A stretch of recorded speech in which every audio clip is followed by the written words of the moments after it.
May I welcome John Brogden on behalf of the International English Library, and thank you very much for agreeing to talk about making large format cameras at our library. And on a personal note, I'd like to say that I'm a big fan of John as a person, his particular brand of humour, and of course of his photography, which covers, and I'm not exaggerating, almost every single wall in our flat. So thank you, John. We're looking forward to the talk. Well, good evening, everybody. I must say, don't expect too much humour tonight, because large format photography is quite a serious thing. Well, we'll wait, we'll see. First of all, I'd like to say a few words of thanks. Thanks to the English Library for letting me show my photos and for talking to you tonight. And thanks in particular to Barbara, who did the organising. And thanks also to members of staff of the library and friends who helped me yesterday to set everything up. I think that's... oh yes, and you too for coming tonight. And of course, another person I'd like to thank is my wife, Odio.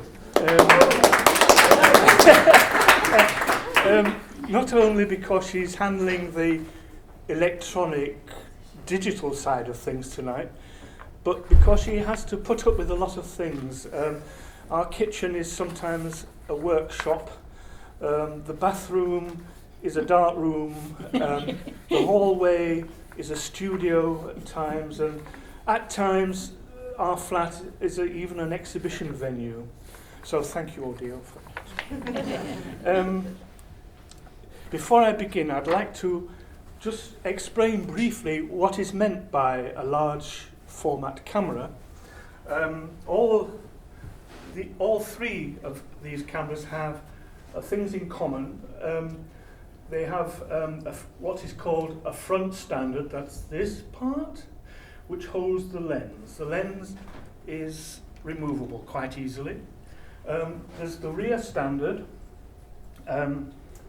which holds the glass viewing screen, which is the same size as the negative. Large format negative, large format screen. You'll see here, this camera has, it's got to find the right thing, a much larger viewing screen. This is 8 by 10 inches. That's 4 by 5 inches, all large format. The 4 by 5 is the smallest of the large format sizes. They go even bigger than this. Between the front standard and the rear standard is the bellows, which permits focusing, either moving the two standards apart or closer together in order to obtain a focus. The closer the two standards are together, the further afield you can photograph. Infinity, for instance, if you want to photograph close up, you've got to extend the bellows more.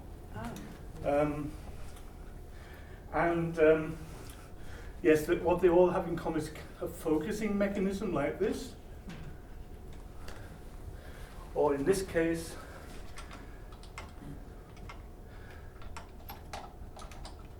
it's not working.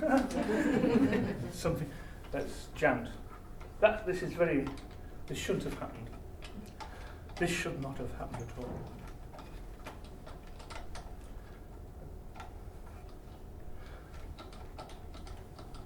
I don't know what's happened there. Never mind. Continue.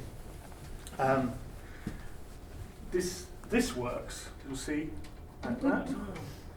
And yes, I think that's about all you need to know about large format cameras for the moment. They're still used today. They do not belong to the past. They're not relics from the last century. They're still used by photographers today, landscape photography in particular. They can also be fitted with digital backs, if you like that sort of thing.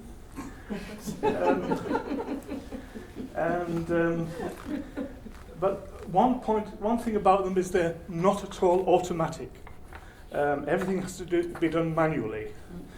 The aperture has to be set manually, the shutter, the time has to be set manually, it's got to be focused manually, the films have to be inserted manually and so on, which is very time consuming, but we'll come to that later. Well, the question is, how did I become interested in it? The seeds of my interest were sown a good 70 years ago, believe it or not. Next one, Odile, as well. Yeah, that's me at the age of 4. No. Yes, believe it or not. You look older. Yeah. Well, I've always looked older than I actually. No. Anyway,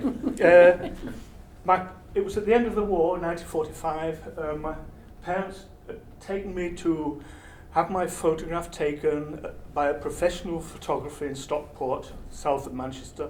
Wasn't far away from our home in Woodford.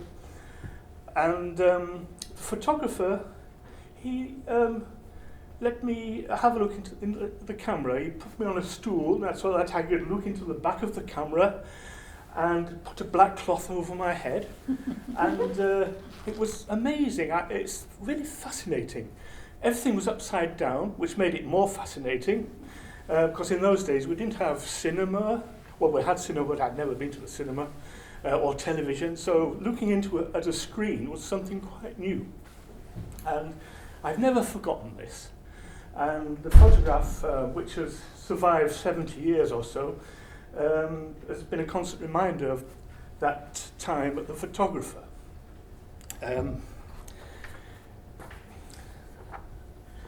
So, yes, and by the time I was in my mid-30s, that's 30 years later, I was using a camera like this to photograph my own son at the age of 4. And amazingly, the size of negative had been reduced from something like 5 by 7 inches to 35 millimeter. You can see the difference.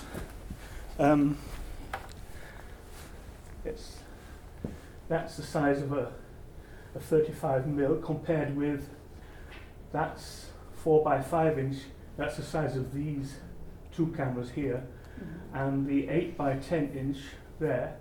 That's the size of the negative for this camera here. So.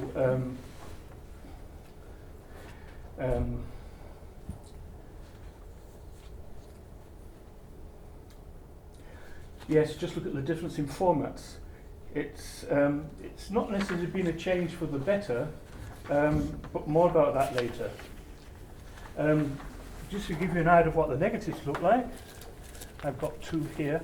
I'll be passing quite a lot of things round tonight. If after you've seen them, just put them on the table at the back. That will be fine. Okay, I'll give you one. Pass them back here. Yes, but I don't want anybody to trip over the tripod. There. That's that.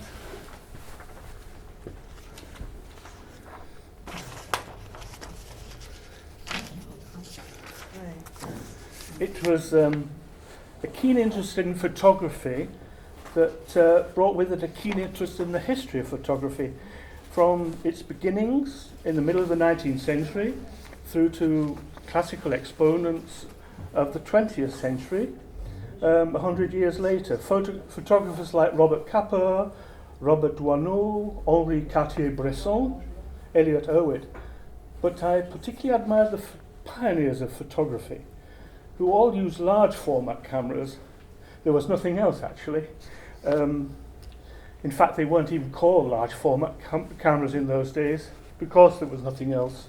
And they worked often under the most difficult conditions. Here's an example. Oh, we've got it already. Sorry. Yeah. Yeah, this photo was taken by Auguste Bisson, one of the Bisson brothers. He needed as many, this is the ascent of Mont Blanc. He needed as many as 25 porters to carry the equipment he Oh. needed. And some of they used glass plates in those days, which had to be sensitized on the spot and developed on the spot. And the glass plates were as big as the biggest format on the comparison of formats we've just shown. I think we've got it again. They were 12 by 16 inch, and these porters were carrying what must have been hundreds. So you imagine what it weighed. And then there's another photographer, yes, William Henry Jackson. He doesn't seem to have any porters, but he's using a mule, and he seems to have solved the transport problem quite well. But it's heavy all the same. Can you hear me at the back? Is it all right? Yeah. So back to my interest in large format photography, which was still very dormant. It was awakened for a brief but memorable moment by an experience during a weekend in Bruges. I think Katie will remember it. Katie and Uwe were with us. Everywhere we went in Bruges, we saw a couple of Americans, an American couple, both with huge rucksacks.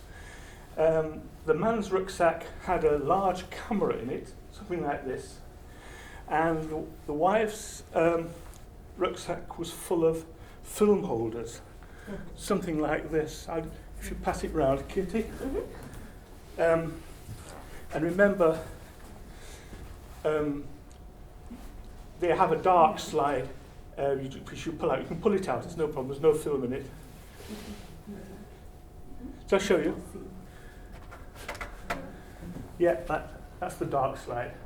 The film is inside, it's in, yeah.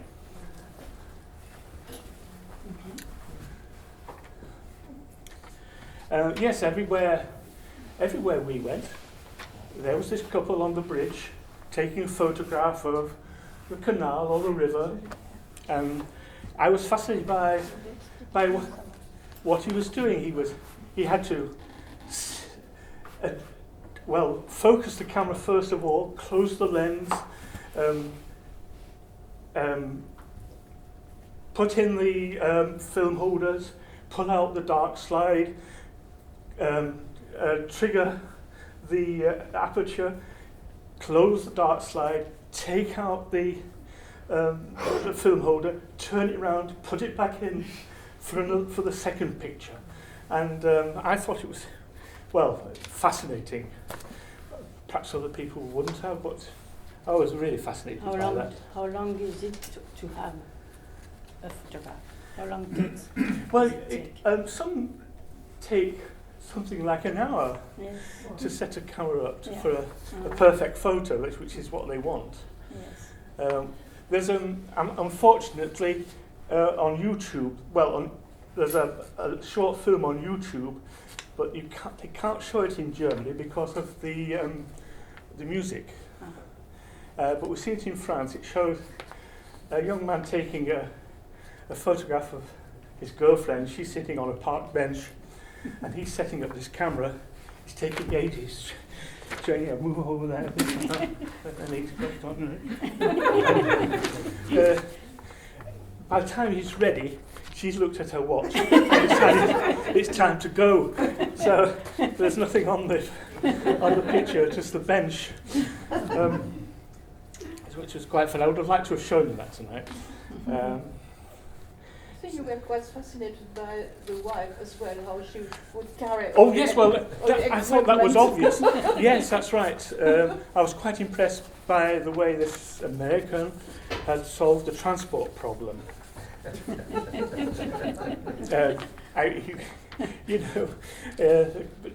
It didn't need 25 porters or a mule. And, Nice wife. yes, I didn't want to sort of put it so bluntly. Never mind.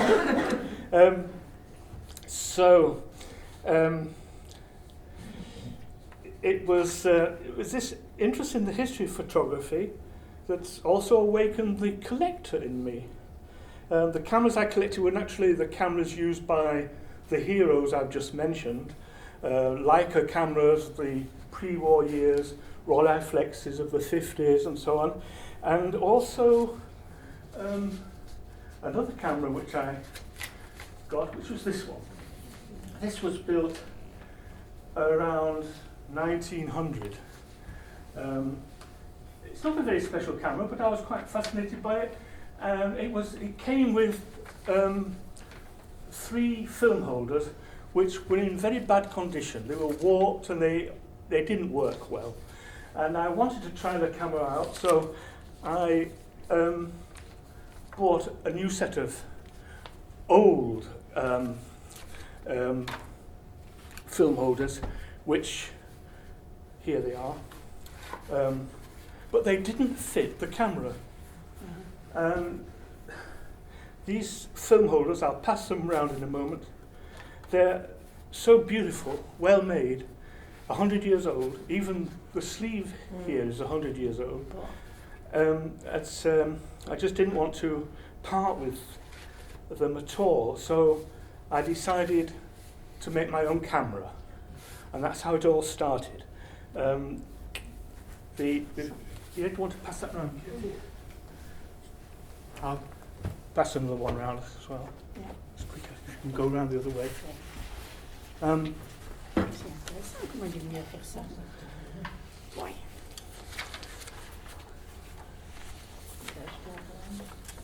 Yeah. Actually, for this part of the story, I don't really need a script. I've told it so often. These new film holders didn't fit, so decided to build a camera for them. The first one was a sliding box camera. That is to say, 2 boxes which slid into one another for focusing purposes, and a slot to take the film holder, and something very much like this to take the lens, which I used the lens that belonged to this camera. It worked quite well, and so I decided to build another one, and in the meantime I've built about 12 or 13 cameras, and they've all improved slightly. Each camera has had a slight improvement on the last one. How long does it take you to? It's difficult to say because I just work in the evenings. About 5 weeks, something like that. If I really just did that, perhaps I could do it in a week. But I like to take my time because that's the pleasure that I have in making it. Pleasure in making, not just using.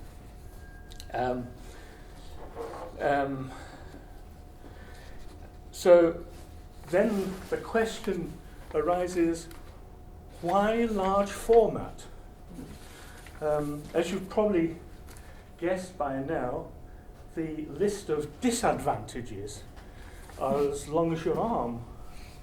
The camera is heavy and cumbersome, this one. It's not easy to take to a party. You need a tripod.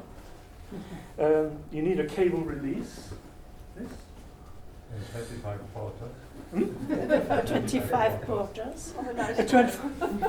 Well, we'll come to that later. I have a solution. Don't give it away. It's slow to set up. As I say, it could take an hour. You need a focusing cloth. Oh, I haven't got it here. It's a large black cloth. Where is Oh, it? In the box, or? It's in the boxel deal. It's out of very reach. important. It's out of reach. Yeah, okay. And as you've seen from the film holders, only 2 negatives, only 2 films per holder. So if you go out on an expedition, even if it's just a couple of kilometers, and you take 2 or 3 holders with you, you've only got up to 6 films, 6 pictures. 6 pictures. So you've got to be very careful.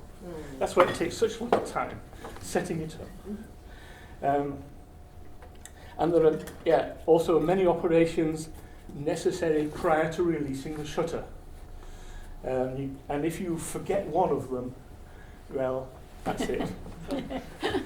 Yes, this is. It's like magician. Yes, this is. Should I pass it around as well? That's a focusing cloth. It's quite heavy.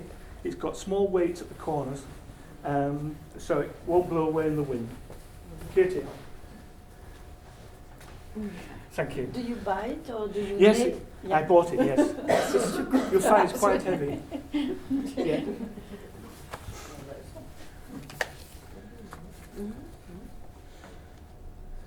So, large formats is really useless for snapshots, sports photography. You imagine taking a boxing match and any other kind of photography where movement is involved. Absolutely useless.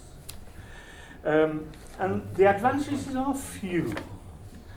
But if they don't outweigh the disadvantages, they certainly override them.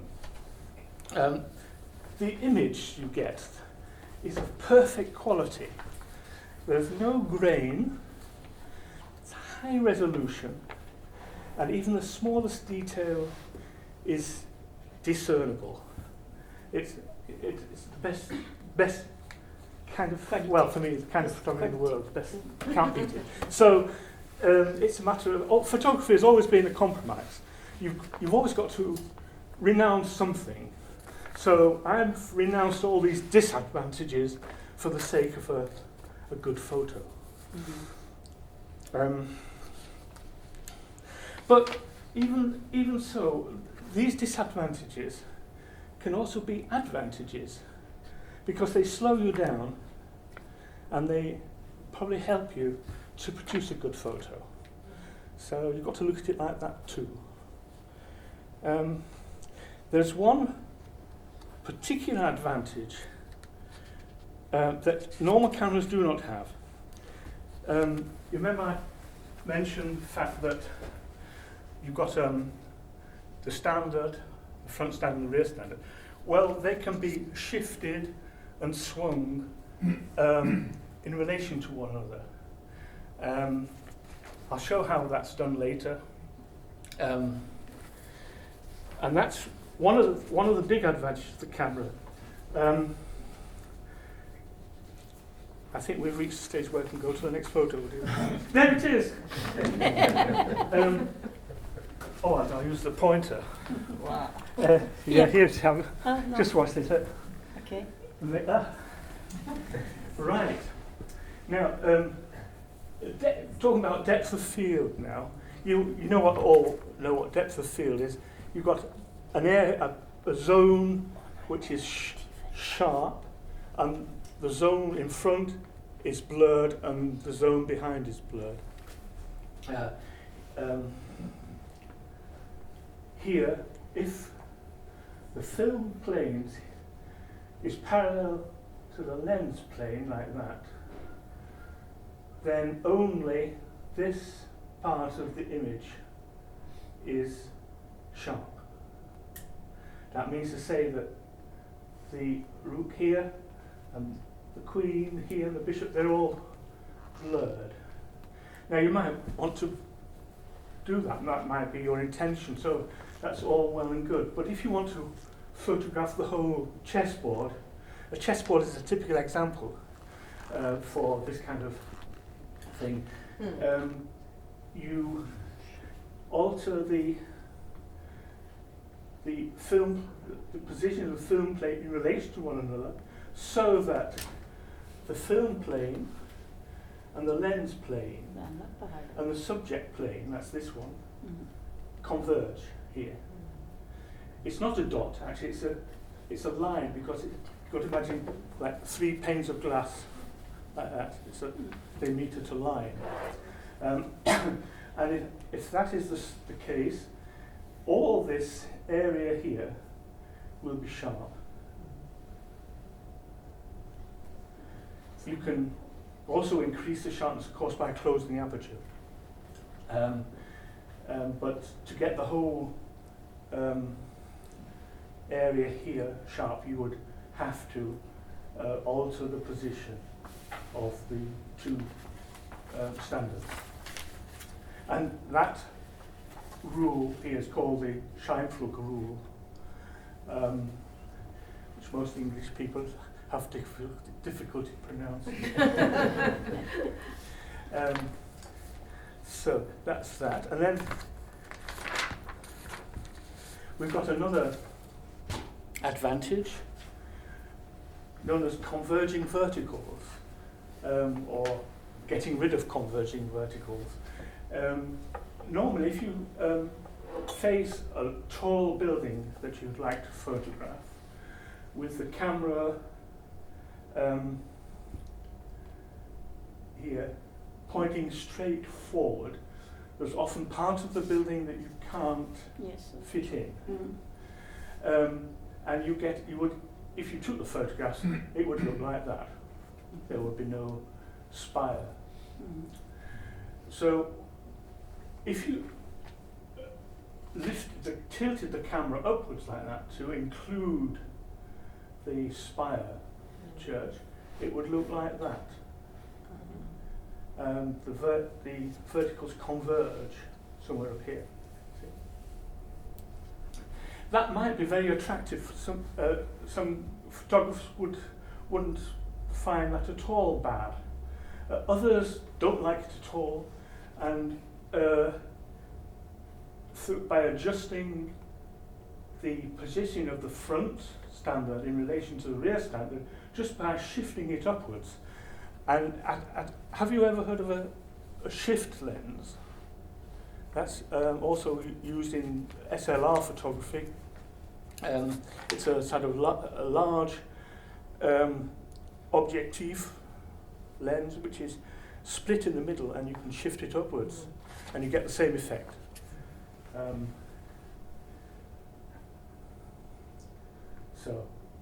And that's quite easy to do, and that's one of the advantages of large format photography. Then I'm coming to a question, next one, Odile. Why analog?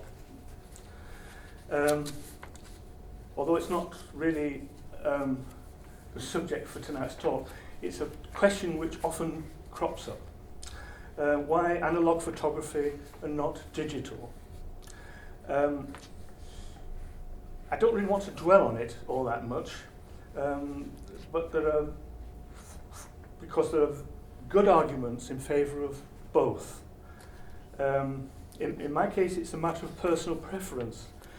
I was virtually brought up with analog photography, although of course it wasn't called analog in those days, it was photography.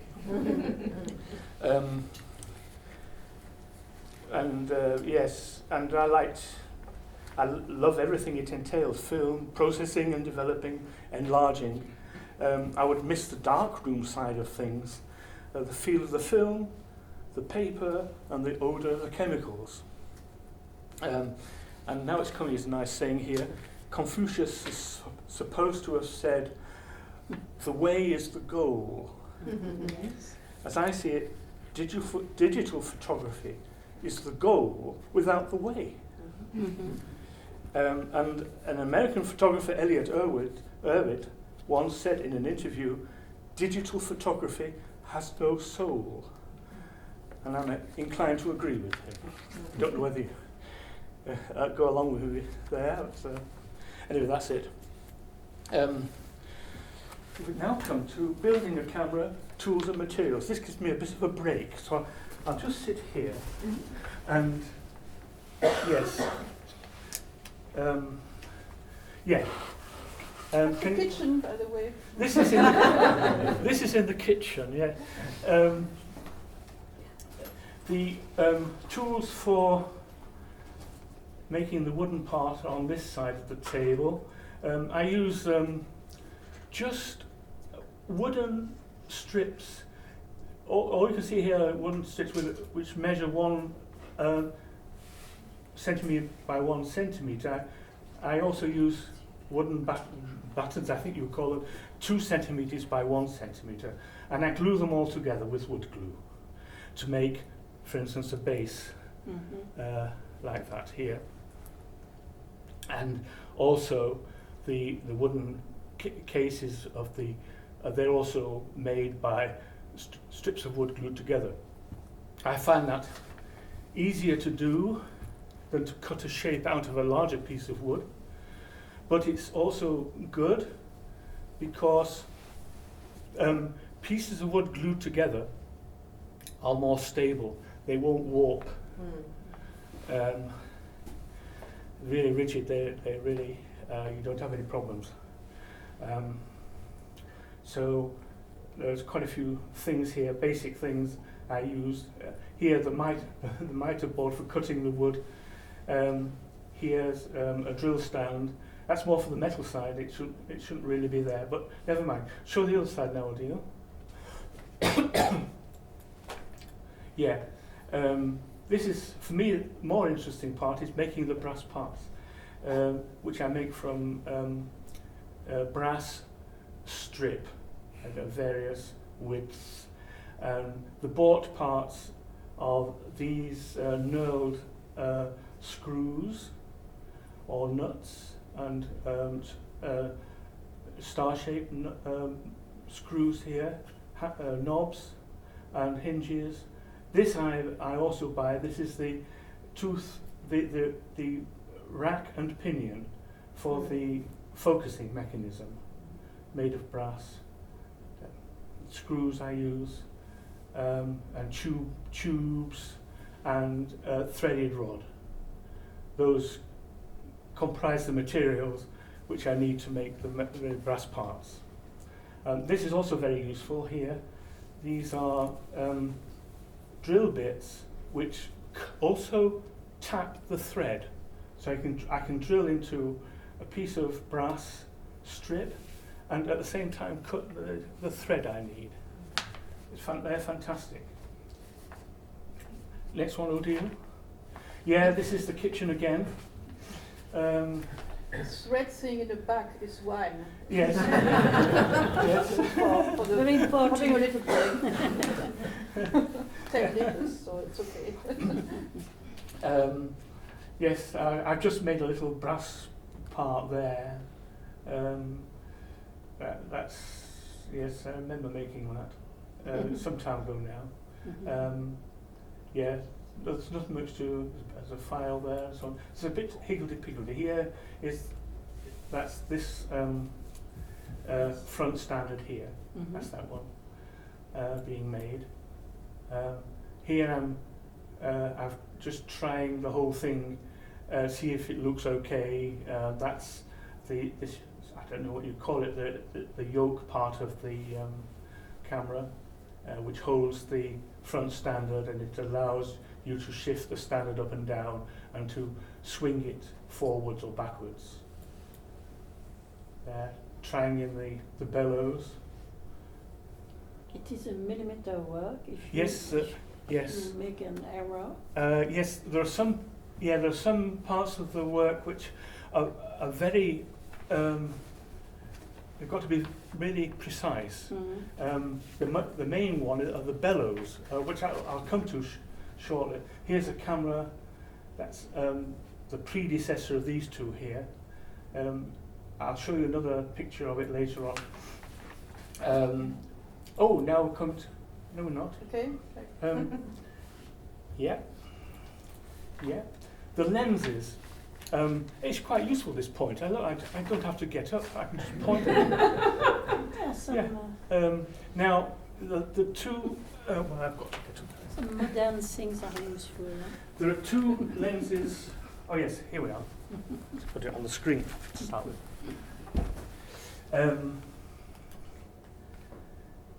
There are two modern lenses here. There's that one and that one, which are on this camera here and this.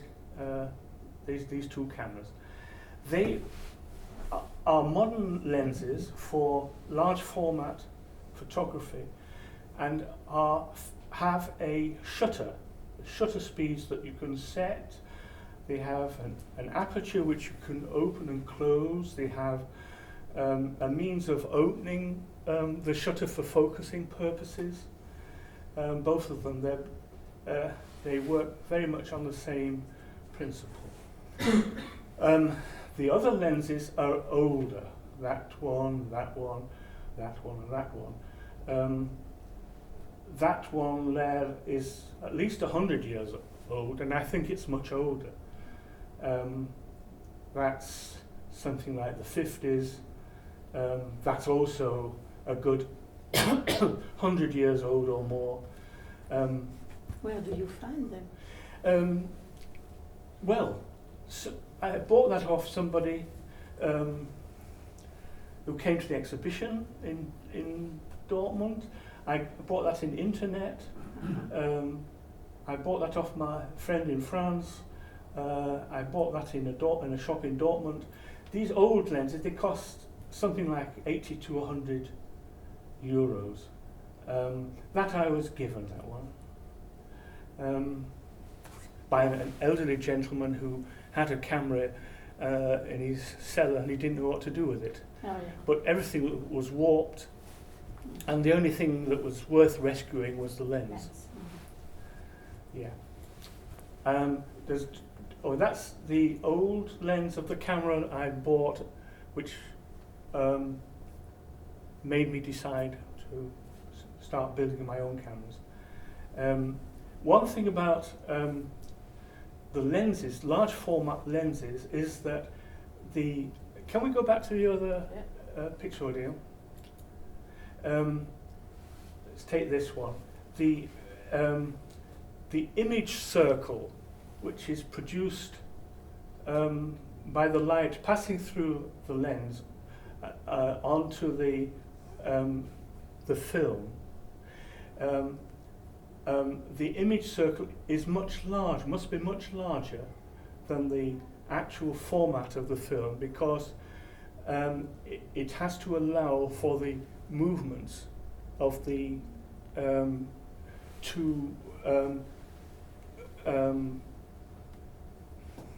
I've forgotten what I was going to say now. The two film standards, the two standards. You can imagine if there was no play, no allowance, if you moved one standard up, you wouldn't cover the film anymore. Have I said that okay? Or should I say it again?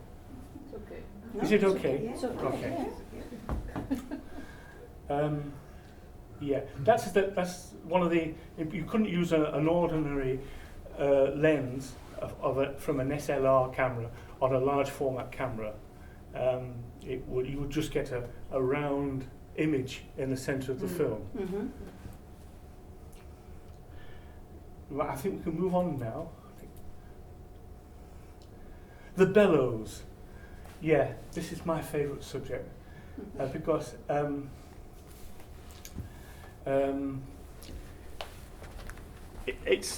they're quite difficult. One of the problems with making bellows is finding suitable materials. It's not so much a problem here. I can use thick leatherette, which no matter how much I fold it and so on, it remains light tight. But when you get round to the smaller camera, you've got to use thinner materials, and I've found one of my favourite materials is actually bookbinder's linen, which is quite thin, quite attractive, but it still causes problems. These two here, this one is now light tight, but it's so stiff I can't use it. This one is very flexible, but it lets light in. But I'd like to pass these round so you can see how they're made. If you look inside you can see. Yeah. C'est collé. Yes, I'll show you in a minute. I'm going to describe the process. Yeah. going to blind you with rocket science now.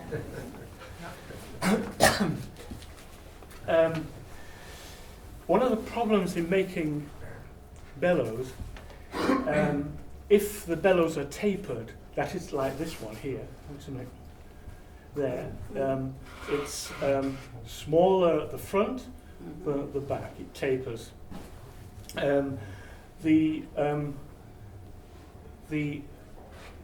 I call them pleats or folds.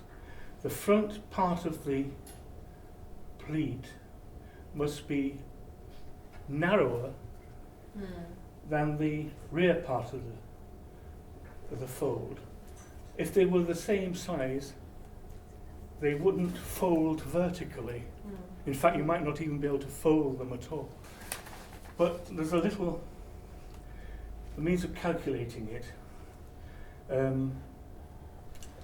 You take the difference in height between the front. Now the front height here is 7 centimeters. The height here is 10 centimeters, and the difference in height, therefore, is 3 centimeters, or 30 millimeters. Here we've got it. Example: difference in height equals 10 centimeters minus 7 centimeters equals 3 centimeters equals 30 millimeters. And then you take the number of pleats. Here there are 10. I've made it quite simple so that we don't get any remainders. 10 pleats or folds. Number of pleats. Difference in height per pleat equals 30 millimeters divided by 10 equals 3 millimeters. So that must be 3 millimeters narrower than that each time.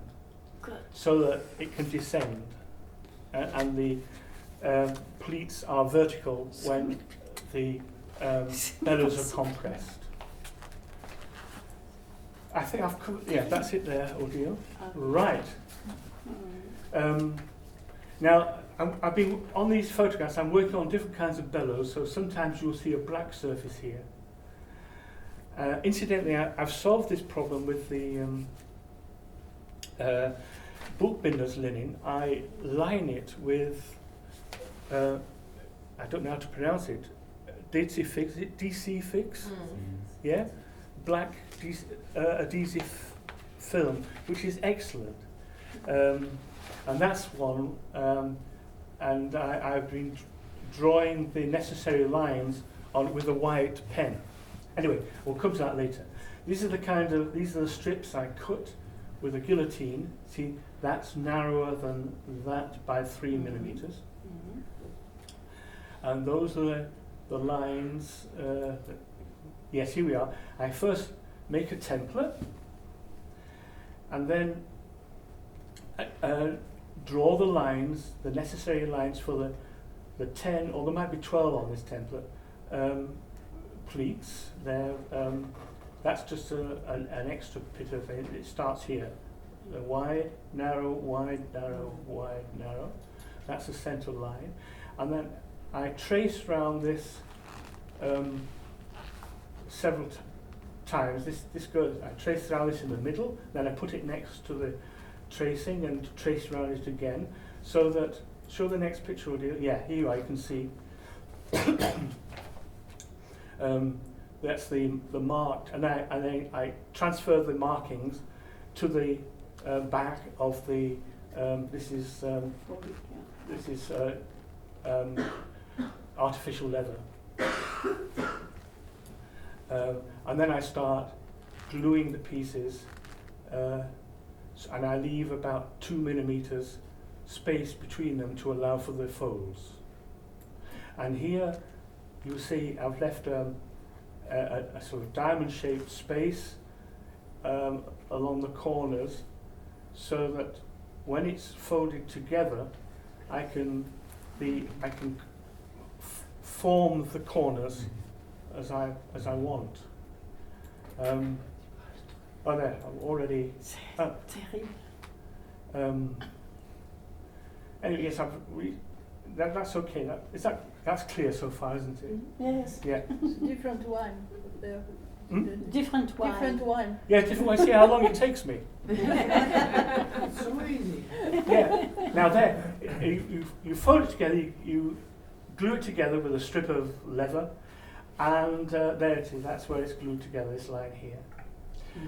Before I start folding the bellows, I make frames for the front and the rear ends, so that it remains pretty stable and it makes it easier to fold. This frame also stays in place. It's part of the camera. I use it for screwing the bellows into the camera. So that's nearly finished there. See, it forms like kind of tunnel now. And now I've gone onto the balcony now because it was a nice warm day and it takes a long time. Using a piece of card, I increase the pleats and form them. It takes it's quite difficult to start with, particularly this bit here. It's got to fold in the right direction. Can you see that those folds all go that way? And you never get nervous when No, I love this. Yeah, so that's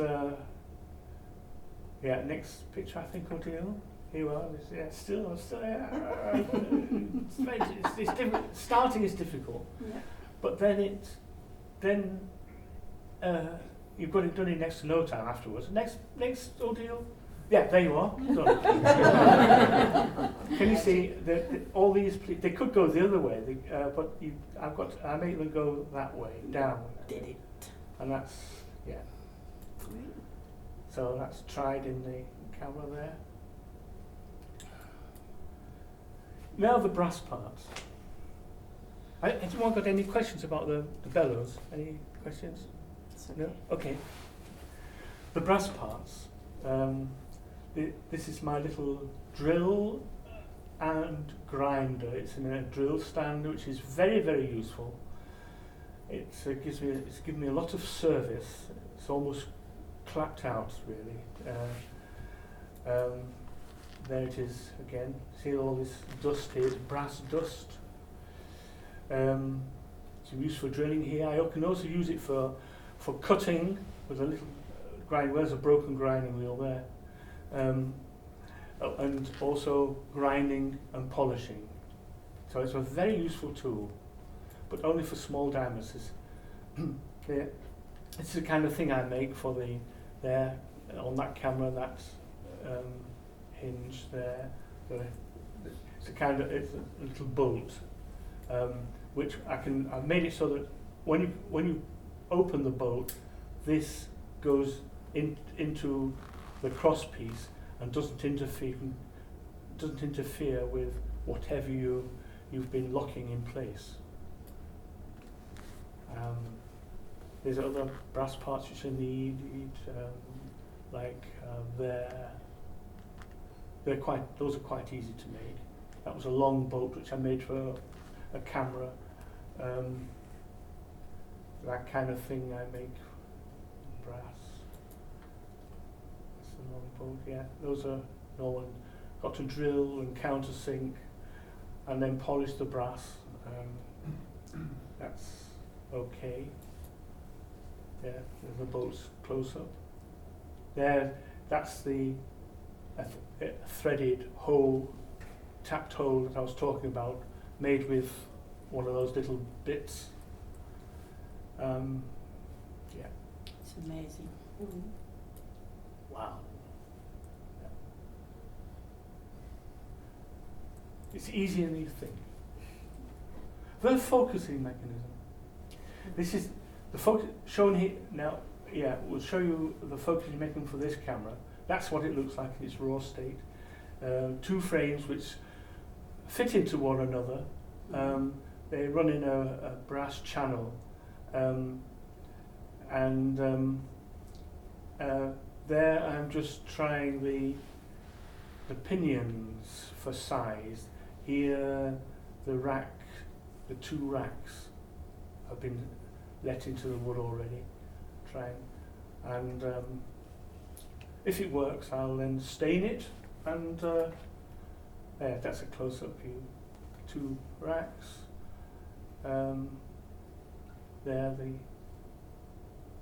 the axle with the pinions. There they are. So that's got to be accurate because you don't want the pinions to run off the rail. If the rails are not parallel, the pinions won't run all the way. So there I've got to be really accurate. That's it in its finished state.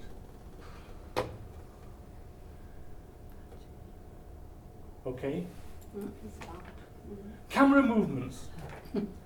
Yeah. Right. Camera movements. I don't think we've got any pictures, have we? Okay, I'm going to demonstrate this. Yeah. You've got to demonstrate. I've got to demonstrate it.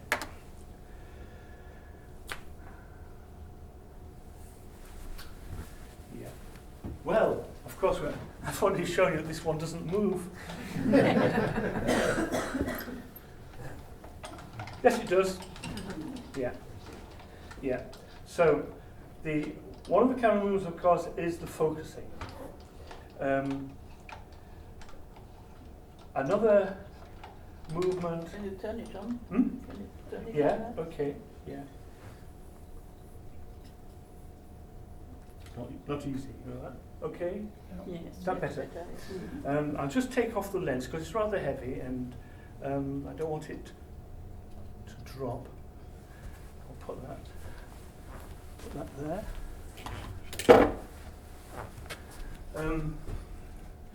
A nice feature of this camera, which the others don't have, is the folding mechanism. Yeah. Like that. Like a caterpillar. In China, c'est ça? There. So I can carry it, just unhooks from the fast coupling here, and so that's one of the movements. And this can also be used for positioning the front lens quickly, and also particularly at the back of the camera where I can push it back as far as possible. So that's one camera. Here, movements up and down. And then shifting from side to side, like that, or turning, like that. So The old cameras were always moving that way. yes. It not the very old ones, not the cameras made, say, 150 years ago. They had very limited movements. Yes, that's what I thought. They were mainly, well, boxes really, but the front, the lens could be moved up and down. They'd realised that was necessary, but the backs of the cameras, this one for instance, can also be moved backwards like that, you see, backwards and forwards.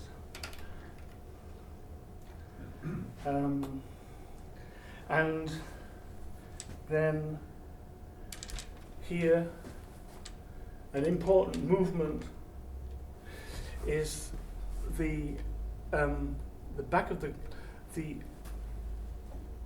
ground glass screen must be exactly in the same position as the film when the film holder is inserted into the camera. So the ground glass screen has to be pulled back like that, so that you can insert the film holders like that, and then you allow the film holder, it's spring loaded, and it presses against the film holder so that no light can enter the front part of the film holder, or the back part for that matter. So all that is now absolutely light tight. The film is in the same position as the glass was when the camera was focused.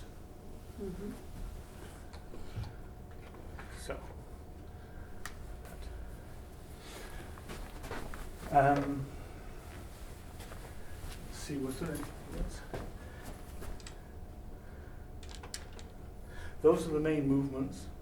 Some cameras will swing at the back, like this one. That's also quite a useful movement for influencing perspective. This can be moved forward quickly like that to a minimum, so that I can use a camera lens with a very short focal length. This camera works very much like the other one. Oh yes, another very important thing, they all have this feature, of course. The back is removable and I can change it from what do you call it? Landscape mode? No, vertical and horizontal format. That's horizontal format, that's vertical format.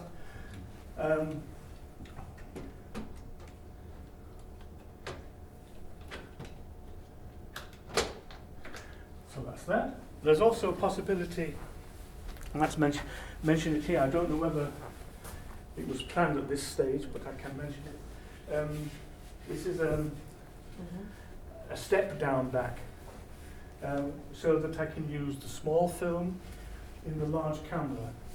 And it's very useful if I don't want to waste film and I want to try out a picture. I would use this, take the small picture, develop it, see if it's okay, and then take the picture on the big camera. I'd like to pass that round because the back is quite. Just all you've got to do is to lift that and put that in order to slide in the.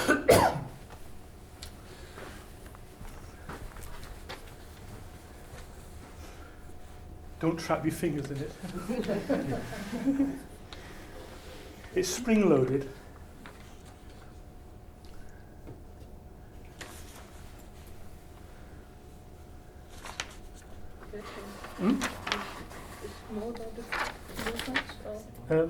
Making the ground glasses next. Yeah. Yes.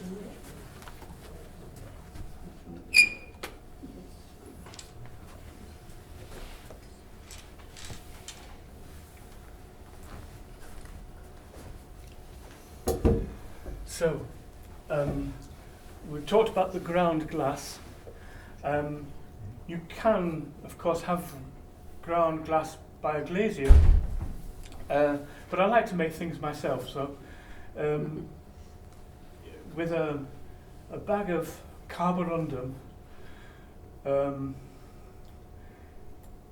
size 400, you can do it yourself.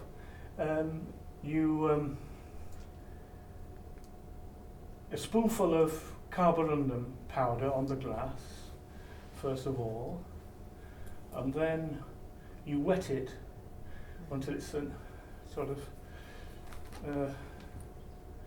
doughy consistency, and then you grind it with another piece of glass for about 10 minutes. There, that's the little handle to make it easier. It usually takes about 10 minutes. And you might have to re-wet the stuff, and you might find that when you've cleaned it, there are some areas which you've not managed to grind, so you've got to do it again, or continue doing it. So there we are. Looking better now. Yeah. It takes some time before you start going. It starts going. Here we are. There, I think I've finished it now. So I'm going to wash it under the tap. In the kitchen? In the kitchen.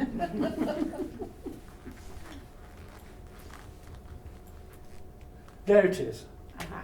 That's it. And that's now a nice finely ground glass, which will make the image visible when you look through the glass from the other side. That's on the inside of the camera. And I suppose that there are so many small refracting surfaces that capture the light, that the image is formed on the glass surface, on the ground glass surface. Some of my first cameras, yeah. That's what I would call a studio camera or a monorail camera. It offers all the movements that a studio camera can offer. A studio camera is very versatile. It's the two standards, they run on a rail, and their movements are so flexible that they're only their limit is only prevented by the bellows. That's the only limiting factor. And there again, you can swap it round from horizontal to vertical format. Add a little magnifying glass to view the image on the screen. There you see the L-shaped brackets enable me to move the standards in any direction I wanted. Also more movement of these. Yeah, and that's yes, really, yeah. That's a slot. That's a problem with the slot, because it let light in. But I made it for the old film holders, the 100-year-old ones, and it wasn't an ideal solution with the slot. That's why I've gone over to putting the film holder on the back and pressing it into place, so that it's absolutely right. I use self-adhesive rubber foam to see it to where the bellows is connected to the two standards, and where the film holder rests against the camera, I've lined it with rubber foam. That's another studio camera, monorail camera, where I've used a sort of ball joint so that I could move the standards in any direction I wanted.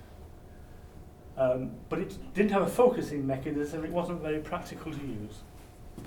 There, you see the ball mechanisms here. But the idea wasn't bad. This is what you call a tailboard camera. If you can imagine the two boxes being pushed together so you can't see the bellows anymore, the tailboard here is hinged and can be, that part is pushed in, can be pushed in, and then the tailboard here can be swung up, and the whole thing closes like a box. That's the back of it. Those are the knobs for there. Oh, this is the predecessor of these two. It doesn't have the features of these two. It's a bit primitive, really. The back is not tiltable, it's rigid, fixed. And the system here isn't very good. But it gave me a lot of ideas. I had to do this before I could do the others. It's a matter of, it's like evolution. You've got to do one thing before you can do another. That's it folded.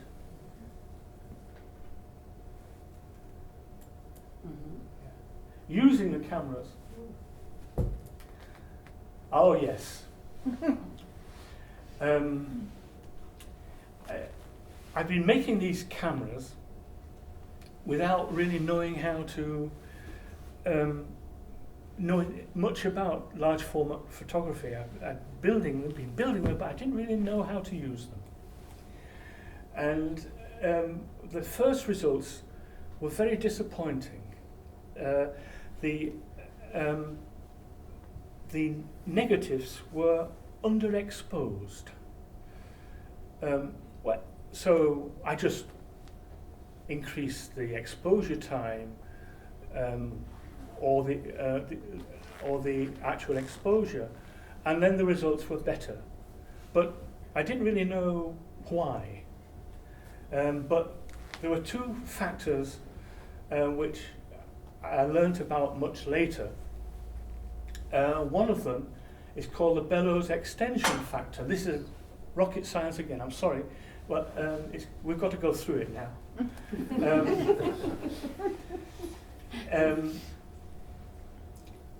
What it means is actually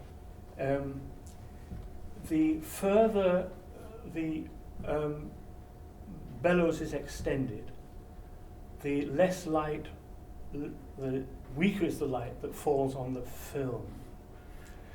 Now, it's okay if you're using the lens at its focal length, right? Setting it to for a landscape photograph, for instance. But if you're photographing a still life, you've got to extend the bellows for a close-up photo. Then you've got a problem, but not if you know the formula. The formula is the bellows extension divided by focal length. Here's an example. Focal length of lens is 180 millimeters. Total bellows extension, I made it easy, 360 millimeters. 360 divided by 180. Oh, sorry, I forgot that. Squared. Squared. Yeah. So, 360 divided by 180 squared equals 2 squared equals 4. Then you've got a table of factors. A factor of 4 means you've got to increase the exposure by 2 stops, 2 sections on your focusing ring. So that was one of the factors. The other factor was this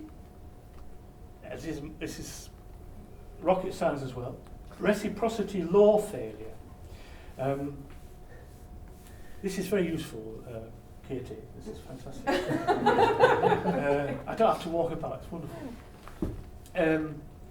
Normally, if this is what your light meter tells you here, within the first second, it doesn't matter where you set the aperture or the time, it's always correct. That is to say, at f4 you need a 30th of a second, f8 you need an 1/8 of a second, and f22 you need a whole second, and that's linear. Yeah, but after 1 second, that's not the case. It's because of the film. The film loses its sensitivity after 1 second. So then you've got to look at the manufacturer's instructions, the film manufacturer's instructions, to see what he tells you about reciprocity law failure. It works out usually, it means usually you've got to increase your setting by another stop, which means doubling the exposure again to get it right. So you might be working on a still life. You've extended your bellows by twice the amount, so you've had to increase that by 2 stops, and then you've got to increase it again by a stop. So in the end, you go for a cup of tea while you're exposing. Yeah, this is my solution to the problem. Sorry? How did you learn that? Internet and reading and so on. Yeah. And the English library. Yeah, This is my solution to the transport problem. Ah, yes. What is it? The camera's in use, isn't it, this one? Yeah. We're just visiting friends to take a picture in the garden. Here we are. There's the focusing cloth, the lens. Oh yes, this is what I'm taking this picture here. That's behind Kit on the wall. Yeah. It's dark, no? Yeah, it's taken at night. The yellowish tones because it was taken with a digital camera. Huh? Yeah, digital camera. And the light temperature isn't right. Anyway, I think the exposure was how many minutes did you? 4 minutes. Well, taking 4 this minutes. photo there, the last one. Yeah, for that one's 4 minutes. 4 minutes. Yeah. Here we are, setting it up. That's this one. That one. And then you're seeing, I'm waiting. I'm almost falling asleep like this. That's the dark slide, pulled out. It was in the beginning of January in the south of France. Yeah. Dark slide's pulled out. The lens is open, and I'm waiting now 4 minutes. And then I can shut the shutter and then slide the dark slide back in place, and then turn it around and do it again. I think we did two, didn't we? Yeah. 2 exposures. Yeah. And here I was taking a picture of this house here, setting this camera up. I set up the base first, the focusing mechanism, and then I put the camera on it. Every camera I build has a box. In the studio, which is the hall, setting up the. Incidentally, we were talking about depth of field and how to avoid it and so on. But my still lifes, I like to have a bit of softness. You know, everything doesn't have to be sharp. That's why I'm placing them at various distances here from the camera, so that only the grapes will be sharp. There we are. That's the final setup. That's that thing there is to hold. It's like I use it as a sunshade, or I can use it for holding. Filters. If I use a filter, I can use that to hold a filter in front of the lens, because the old lenses don't have the necessary threads for screwing filters. You need filters in black and white photography to increase contrast, for instance.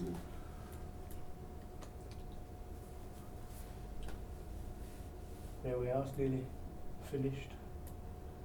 About processing and developing. Yeah. We had an exhibition last year outside, and I'd set out a table showing all the things you need from taking the photograph to mounting it and framing it. And on this end, no, back to that one, Odile. This end. Here are the packets of film, 4x5 film, 8x10 film. That's the focusing cloth.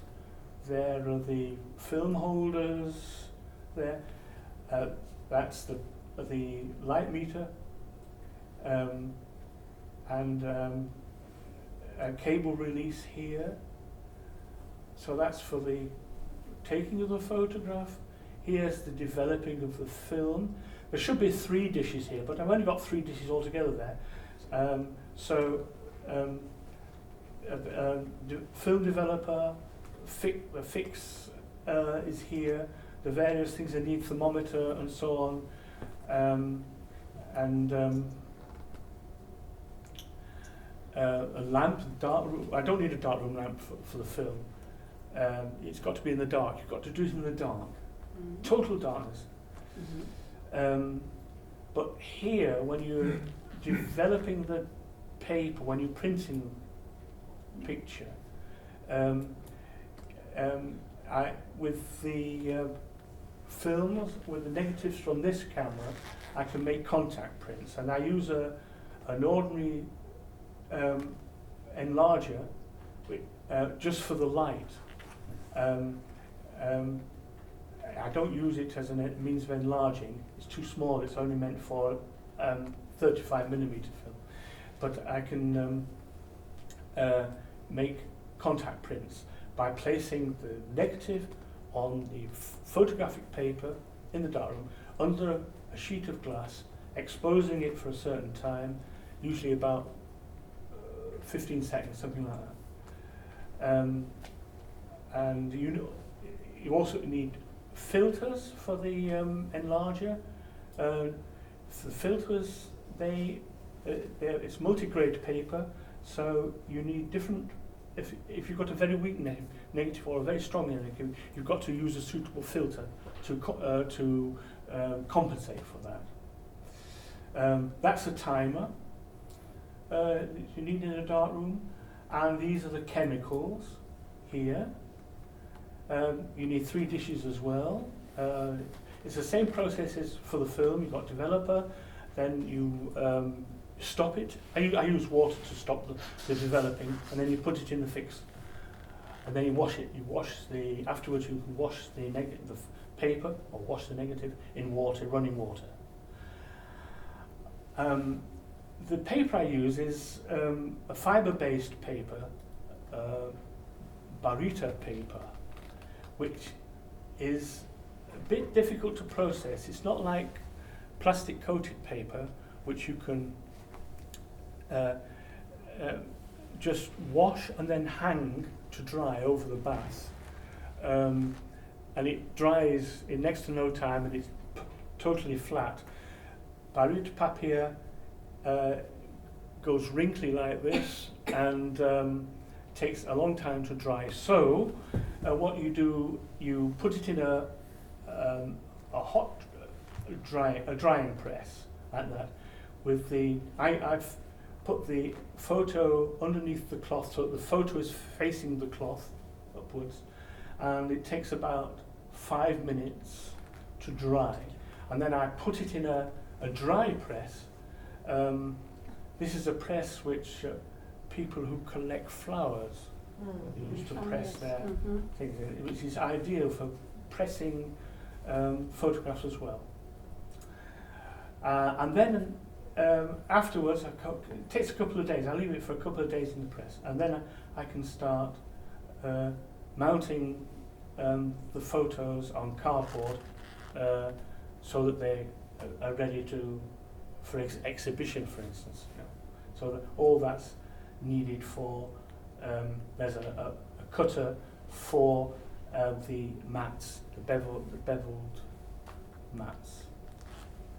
Some people call them mounts. That's on these photos the bluish outside thing with the window. See, it's got the white cut part it's beveled at 45 degrees, and that is used for that.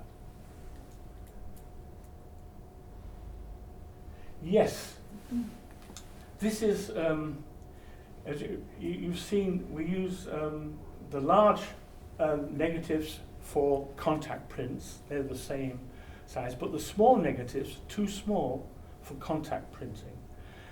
I've got to enlarge them. The enlarger I have is too small for 4x5 inch, so I use a camera as an enlarger, and I've made an adapter here which permits me to do that.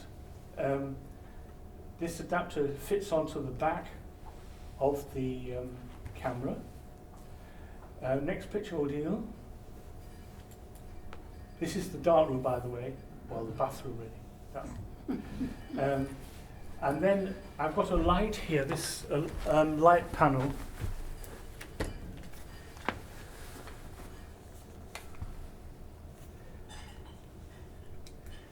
There, you see, it throws a very even light. It's fantastic. So I use that as the light source for the enlarger. And the film is inserted in a negative holder. There we are. That's inserted before the light. And that then projects the negative image onto the paper, which is fixed to the wall. There we are. Because it's got to be in the dark, let's say. And this light is so weak, but it's even but weak. It takes about 4 minutes exposure, compared with something like 15 seconds with a with a normal enlarger. So those are the dishes I use.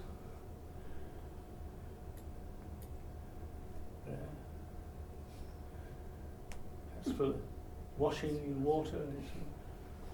This is the dark room. Now to have a shower. Now this is we've reached the end now, but I wanted to finish with a little anecdote, which shows how versatile large format photography can be. Yeah. A friend of mine, he asked me to take a photograph of this statue, which is a praying mantis, which stands in the middle of a roundabout on the outskirts of the village where we live. And I said yes. So here I am setting it up. It was quite difficult. I had to use a step down thing for it. Anyway, there it is. There we are. There we are. So you see, this is where we see how versatile large format photography can be. The cars that approached us, they all slowed down noticeably. They thought I was a speed trap. Well, that's it. I think. Thank you very much for being so patient. I hope you enjoyed it.